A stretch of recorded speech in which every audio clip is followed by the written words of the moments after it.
Welcome to recipes in my way. இன்றைக்கி நம்ம சாதத்துக்கு ரொம்ப பொருத்தமாக கத்திரிக்காயில் ஒரு சைட் டிஷ் தான் செய்ய போகிறோம். இது எப்படி செய்கிறது, இதுக்கு தேவையான பொருட்கள் என்ன பார்க்கலாம் வாங்க. பேனில் 1/4 கப் அளவு நிலக்கடலை, இதை 1 நிமிஷம் வறுத்துக்கலாம். இது ஏற்கனவே வறுத்த நிலக்கடலை தான்.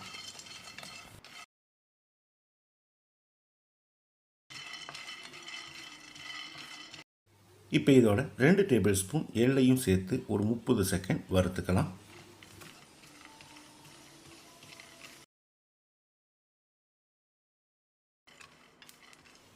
எள் நல்லா செவந்து வர அளவுக்கு வறுபட்டுருச்சு. இதில் 1/4 கப் அளவுக்கு துருவின தேங்காயோட ஈரப்பதம் போகிற அளவுக்கு 1 நிமிஷம் இதை வறுத்துக்கலாம்.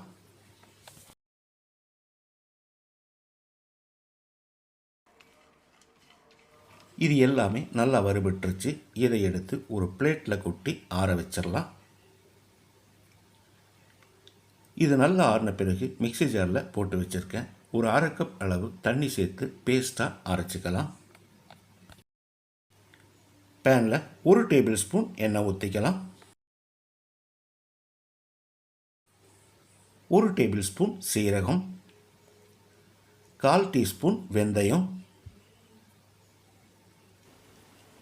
200 கிராம் அளவுக்கு 2 பெரிய வெங்காயத்தை நறுக்கி வச்சுருக்கேன். இதை போட்டு செவந்து வர்ற அளவுக்கு வதக்கிடலாம்.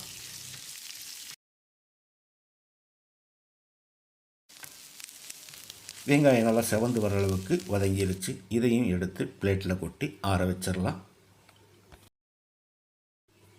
இது நல்லா ஆறின பிறகு மிக்ஸி ஜாரில் போட்டு தண்ணி சேர்க்காமல் கொரகொரப்பாக அரைச்சி எடுத்துக்கலாம். வாணலியில் 3 டேபிள் ஸ்பூன் எண்ணெய் ஊற்றிக்கலாம். இதுக்கு கொஞ்சம் எண்ணெய் அதிகமாக தான் தேவைப்படும். 1/2 டீஸ்பூன் கடுகு,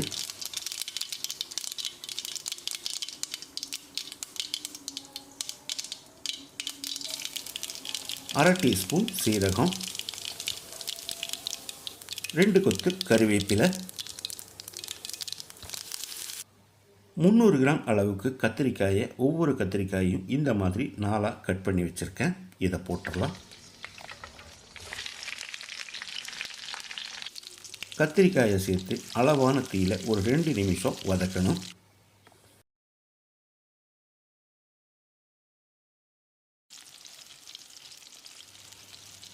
இப்போ இதோட 1 டேபிள் ஸ்பூன் இஞ்சி பூண்டு விழுதியும் சேர்த்து பச்சை வாசனை போகிற அளவுக்கு மறுபடியும் ஒரு 30-40 செகண்ட் வதக்கிடலாம்.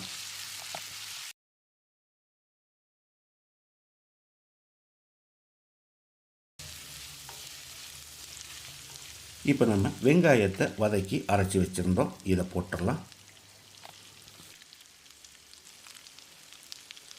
ஒரு 10-20 செகண்ட் இதை ஃப்ரை பண்ணி விட்டுடலாம்.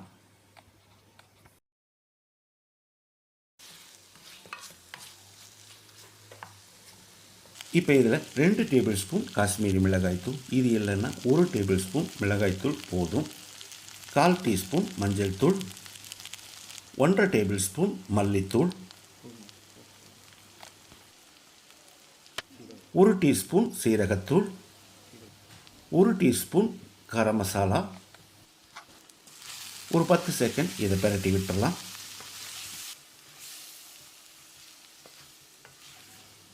அடி பிடிக்காமல் இருக்கிறதுக்காக ஒரு 1/2 கப் அளவுக்கு தண்ணி சேர்த்து கலந்து விட்டுடலாம். அப்போ தான் கத்திரிக்காயில் காரம் பிடிக்கும். ஒரு எலுமிச்சை அளவு புளியை தண்ணியில் கரைச்சி வச்சுருக்கேன். இதை ஊற்றிடலாம். புளியோட அளவு 25 கிராம்.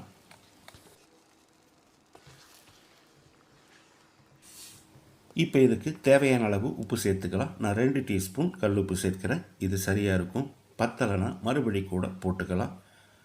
உப்பு சேர்த்து கலந்து விட்டு புளியோட பச்சை வாசனை போகிற அளவுக்கு ஒரு 5 நிமிஷம் கொதிக்கட்டும்.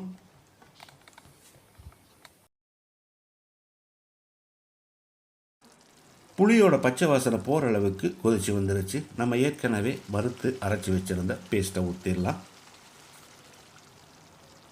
கூடவே 1/2 கப் அளவுக்கு தண்ணி சேர்த்து கலந்து விட்டுடலாம்.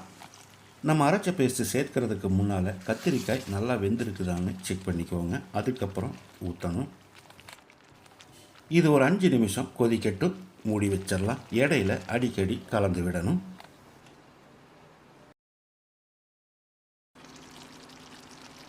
அருமையான சுவையில் மணக்க மணக்க ஹைதராபாதி பஹ்ரா பைங்கன் ரெடி ஆயிருச்சு.